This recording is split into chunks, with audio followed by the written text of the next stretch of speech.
Xin chào các bạn, trong video hôm nay tôi muốn chia sẻ một quan điểm cá nhân tôi là nếu Trung Quốc thật sự bế quan tỏa cảng thì Việt Nam sẽ có bị ảnh hưởng gì? Tôi phải nhấn mạnh một điều là đó chỉ là một quan điểm cá nhân tôi thôi. Có lẽ các bạn nghe nó sẽ cảm thấy rất ảo tưởng. Nhưng mà mục đích của tôi chỉ là muốn đưa ra một quan điểm cảm hứng thôi, không phải là muốn góp ý cái gì. Hy vọng các bạn có thể nghe nó bằng một thái độ là hình như đang coi một chương trình giải trí. Nếu vậy, tôi thật sự cảm thấy rất vinh hạnh. Cuối cùng, video của tôi có mang tính giải trí thay vì tính kiến thức. Yeah! Các bạn thân mến, trong video lần trước tôi đã giải thích Trung Quốc muốn bế quan tỏa cảng là vì muốn thoát ra hệ thống thanh toán đô la Mỹ, tức là không muốn dựa vào thị trường và kỹ thuật của nước Mỹ nữa hay là phương Tây nữa. Và điều đó là vì muốn tập trung tài nguyên để thách đấu phương Tây, đi đến Đài Loan, đi đến Nhật Bản. Và tôi cũng tin rằng các bạn đều sẽ biết rồi, nếu Trung Quốc thực sự bế quan tỏa cảng thì chắc chắn sẽ có nhiều nhà máy muốn từ Trung Quốc chạy ra đến Việt Nam. Nhưng điều đó không phải là nội dung mà tôi muốn chia sẻ, tôi muốn bàn về. Tôi muốn đưa ra một góc nhìn giữa trên hai hiện tượng đang xảy ra vào bây giờ. Một, phương Tây sẽ tăng cường cuộc hỗ trợ công nghệ cho Việt Nam. Hai, càng ngày càng nhiều công ty Trung Quốc muốn hợp tác với công ty Việt Nam. Các bạn thân mến, khi tôi nói về cuộc hỗ trợ công nghệ của phương Tây không phải là liên quan đến có nhiều nhà máy muốn chạy ra đến Việt Nam, mà là liên quan đến nước Mỹ muốn tận dụng lực lượng của Đông Nam Á để kìm lại Trung Quốc.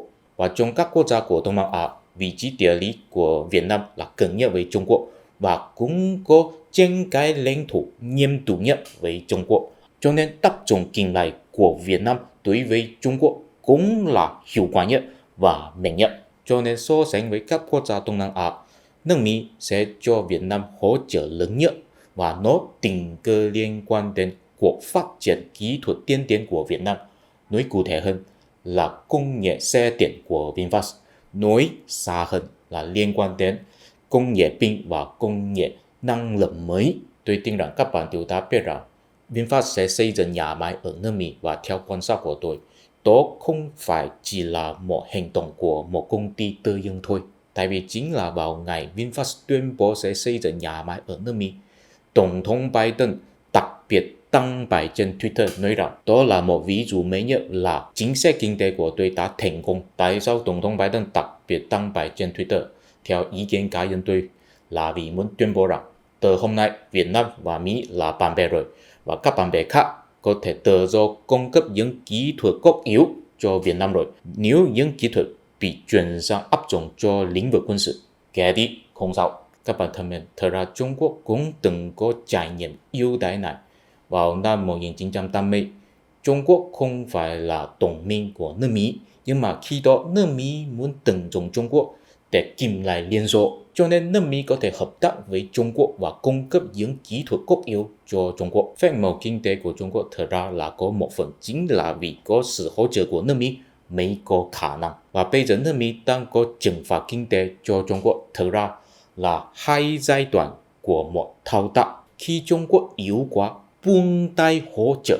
Khi Trung Quốc đã mạnh, nắm tay hạn chế. Và theo suy nghĩ của tôi, nhà máy VinFast ở Mỹ sẽ không hẳn là chỉ hấp thu những kỹ thuật liên quan đến xe điện. Cũng có một điều quan trọng hơn là công nghệ pin. Nó cũng có thể dẫn đến kỹ thuật năng lượng mới. Bây giờ cách làm của VinFast giống như cách làm của Samsung vào 30 năm trước. Trước khi năm 1970, Samsung chỉ là một công ty kiếm tiền chủ yếu bằng cách làm thực phẩm sản xuất. Và sau khi năm 1970, Samsung quyết định chuyển sang phát triển công nghệ điện tử và điện thoại.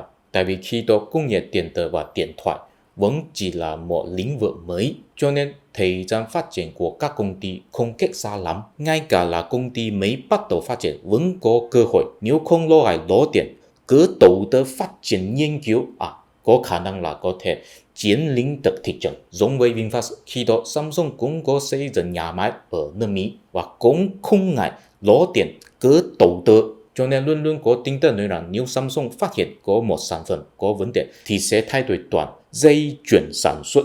Tôi thấy chiến lược VinFast cũng giống với Samsung vào ngày xưa, và chủ tịch Vingroup đã nói về rồi.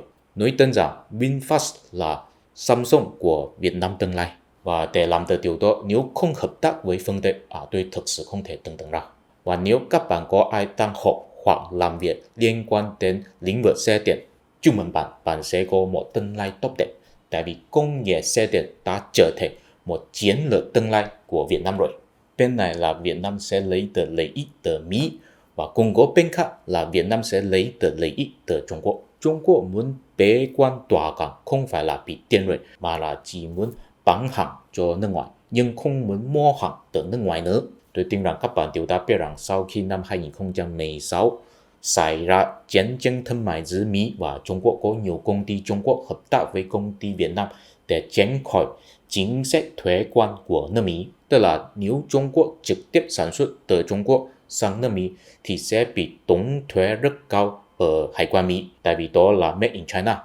Nhưng nếu tách ra quá trình chế tạo của sản phẩm đó, một phần là chế tạo ở Trung Quốc, một phần khác là chế tạo ở Việt Nam, và sau đó xuất khẩu từ Việt Nam đến Mỹ, và đó sẽ bị coi là made in Việt Nam, cho nên sẽ không bị tốn thuế quá cao. Điều đó Mỹ biết không? Chắc chắn đã biết rồi, nhưng mà bây giờ Mỹ vẫn phải cần hỗ trợ của Việt Nam, cho nên cũng không nhìn vào kỹ càng hơn. Còn bây giờ cũng có một hiện tượng là khi sản lượng xuất khẩu của Việt Nam càng ngày càng tăng lên, nhưng thâm hụt thương mại của Việt Nam với Trung Quốc cũng càng ngày càng tăng lên. Rõ ràng là công ty Trung Quốc vẫn áp dụng biện pháp cũ, tức là nhờ công ty Việt Nam dừng tân hàng từ nước ngoài, nhưng vẫn nắm bắt sản xuất thượng nguồn của chuỗi cung cấp. Điều đó sẽ bị thay đổi hay không? Có, nhưng cũng sẽ đến với rủi ro. Đầu tiên, tại sao sẽ có thay đổi? Xin để tôi nhấn mạnh một lần nữa. Nội dung sau đây chỉ là suy đoán của cá nhân tôi thôi, ok? Tại vì nếu Trung Quốc thực sự bế quan tỏa cảng và những ông chủ là nhờ công ty Việt Nam dừng tân hàng từ nước ngoài, nhưng họ không muốn suy nghĩ chuyển nhà máy từ Trung Quốc sang Việt Nam, thì nếu họ không phải là người ngu ngốc thì ý là họ có nhiệm vụ chính trị. Tại vì Trung Quốc bế quan tỏa cảng là muốn quốc hữu hóa tất cả doanh nghiệp có giá trị. Và nếu tình hình như vậy thực sự xảy ra thì những ông chủ kinh doanh đều không phải là kiếm tiền cho mình nữa, mà là vì muốn hoàn thành nhiệm vụ của quốc gia, thỏa mãn nhu cầu của quốc gia. Và trong trường hợp này, nếu vẫn muốn ở lại Trung Quốc nỗ lực kinh doanh thì không phải là người ngu ngốc thì là cái gì? Ok, có lẽ là rất yếu nữa, đó cũng là một tình cảm vĩ đại. Ok, khâm phục. Dù sao nếu không đi ra ngoài Trung Quốc thì chỉ có thể kiếm tiền ngoại tệ cho quốc gia. Nhưng cũng có một điều đã than thở là sau khi những ông chủ đi ra ngoài Trung Quốc và chuyển nhà máy đến Việt Nam, công ty của họ đều phải bị bản địa hóa và họ sẽ dần dần mất đi sự kiểm soát của công ty của họ. Ý là khi bắt đầu họ chỉ muốn chuyển nhà máy từ Trung Quốc sang Việt Nam và hy vọng có thể có một ngày nào đó quay trở về Trung Quốc, nhưng theo suy đoán của tôi, họ ít khả năng có thể quay trở về Trung Quốc. Cho nên sớm hay muộn công ty của họ ở Việt Nam đều sẽ bị bản địa hóa. Khả năng cao nhất là họ phải nhận cho hoặc bán cho người Việt Nam, và người Việt Nam sẽ trở thành ông chủ chính. Theo tôi, đó chính là cơ hội cho Việt Nam. Thì rủi ro là sao? Rủi ro là những ông chủ ngu ngốc không muốn chuyển sang Việt Nam. Nếu các bạn có ai đang hợp tác làm thương mại với người Trung Quốc và công sự của bạn muốn chuyển sang Việt Nam hay là đã ở Việt Nam rồi, chúc mừng bạn, bạn sẽ có một tương lai tốt đẹp. Tại vì sớm hay muộn công sự của bạn sẽ càng ngày càng dựa vào bạn. Nhưng nếu công sự của bạn không muốn chuyển sang Việt Nam, không muốn thay đổi biện pháp cũ, thân bạn không may mắn lắm. Tại vì bạn có khả năng sẽ mất đi nguồn cung ứng. Tại vì nước Mỹ chắc chắn sẽ ngăn cản biện pháp là công ty Trung Quốc nhờ công ty Việt Nam để tránh khỏi chính sách thuế quan cao. Kiểu này là một sản phẩm hay nên làm, là made in Vietnam and China together. Tôi thấy đó không phải là một biện pháp từ lâu dài. Nói đến đây, tôi đoán các bạn có lẽ sẽ cảm thấy nội dung ở trên có một chút không rõ ràng. Tại sao những công ty Trung Quốc nếu cứ ở lại Việt Nam sẽ bị bắt buộc bản địa hóa? Tại sao những ông chủ Trung Quốc không thể quay trở về Trung Quốc? Đầu tiên, những người kinh doanh Trung Quốc họ không phải là người Việt Nam, nhưng phải kiếm tiền ở Việt Nam và cũng không thể đi ra ngoài Việt Nam, và giá trị của họ vì vậy sẽ càng ngày càng ít. Tại vì tiếng mệnh của họ là có sự liên kết với Trung Quốc, vì có thể tận dụng tài nguyên từ Trung Quốc để kiếm tiền ở Việt Nam.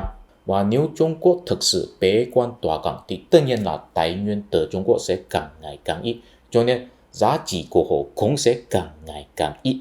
Và họ là người nước ngoài ở Việt Nam, cho nên chắc chắn phải chịu hạn chế của chính sách Việt Nam, làm sao mà họ có thể cạnh tranh được người Việt Nam ở Việt Nam. Nếu họ may mắn thì họ vẫn có thể trở thành cổ đông trong công ty Việt Nam. Nếu họ không may mắn thì họ phải chuyển sang quốc gia khác để kiếm tiền. Và nếu vậy thì họ ở quốc gia khác thì giá trị của họ không phải là có sự liên kết với Trung Quốc mà là có sự liên kết với Việt Nam.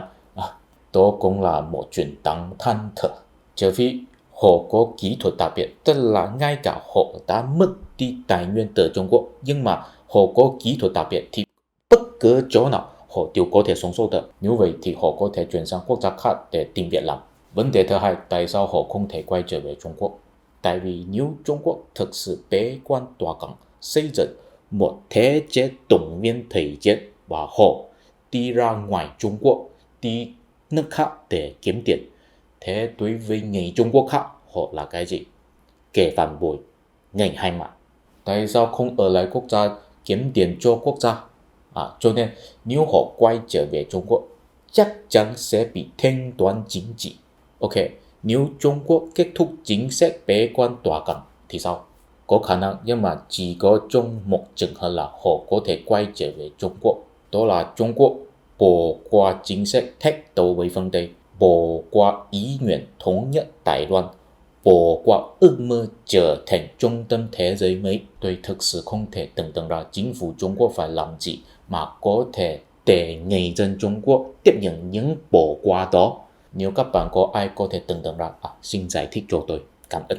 Nếu Trung Quốc không muốn bỏ qua chính sách thách đấu phương Tây, nhưng muốn kết thúc chính sách bế quan tỏa cảng, thì chỉ có một khả năng, họ hết tiền rồi, tạm hoãn thách đấu phương Tây, kiếm tiền chứ, làm thương mại với bên ngoài chứ, đây có tiền rồi, tiếp tục thách đấu phương Tây. Các bạn ơi, phương Tây là kẻ ngu ngốc hay là cái gì? Liệu phương Tây không biết ý muốn của Trung Quốc? Bây giờ nước Mỹ đã tuyên bố rằng Trung Quốc là đối thủ thứ nhất của nước Mỹ, cho nên tôi thấy cạnh tranh của họ sẽ tiếp tục lâu dài và trừng phạt kinh tế của Mỹ đối với Trung Quốc sẽ càng ngày càng nặng, không có khả năng thả lỏng.